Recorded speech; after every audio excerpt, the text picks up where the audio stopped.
Guardian حضرات سے خصوصاً درخواست کروں گا کہ آپ اپنے بچوں کے مستقبل کو تابنہ کو روشن کرنے کے لیے اگر ارادہ رکھتے ہیں تو آپ تشریف لائیں تاکہ آپ کے بچوں کا پروگرام آپ کی آنکھوں کے سامنے ہو، جس سے آپ کے بچے کے حوصلے کے اندر اضافہ ہوگا۔ لہذا جلسہ گاہ کے اندر تشریف لائیں۔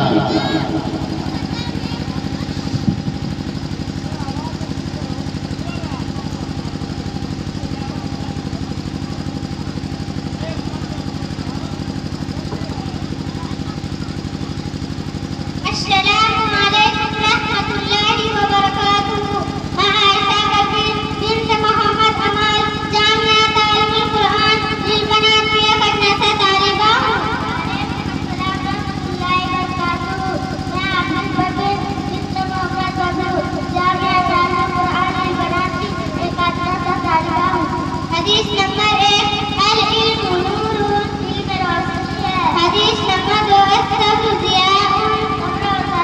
حدیث نمبر 3، المسلم اخو المسلم، مسلمان مسلمان کا بھائی ہے۔ حدیث نمبر 4، الدین النصیحہ، دین خیر کا نام ہے۔ حدیث نمبر 5، الصوم جنہ، روزہ ڈھال ہے۔ حدیث نمبر 6، نصیب اپنا آپ اپنا صبر رکھو۔ حدیث نمبر 7، من سمت نجا، جو چپ رہو نجات پائی۔ حدیث نمبر 8، من شہید تجویز ہے، جو کسی کو نہ چلے عمل کرو کسی کو نہ چلے گا۔ حدیث نمبر 9، المؤمن لا یکذب، مومن جھوٹ نہیں بولتا ہے۔ حدیث نمبر 10، الدین یسر، دین آسان ہے۔ حدیث نمبر 11، العین حق، نظر رکھنا سچ ہے۔ حدیث نمبر 12، الصراط حق، دوسرا سے گزر کر سچ ہے۔ حدیث نمبر 13، الثواب کلو، مانگنا بڑی چیز ہے۔ حدیث نمبر 14، احفظ لسانک، زبان کی حفاظت ہے۔ حدیث نمبر 15، للجار حق، پڑوسی کا تم پر حق ہے۔ حدیث نمبر 16، اعمالکم معلوم،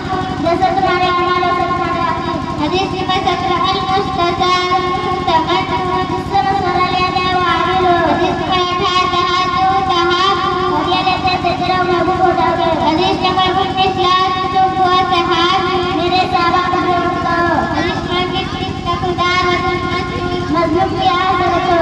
السلام علیکم ورحمۃ اللہ وبرکاتہ۔ وعلیکم السلام ورحمۃ اللہ وبرکاتہ۔ ماشاءاللہ ماشاءاللہ۔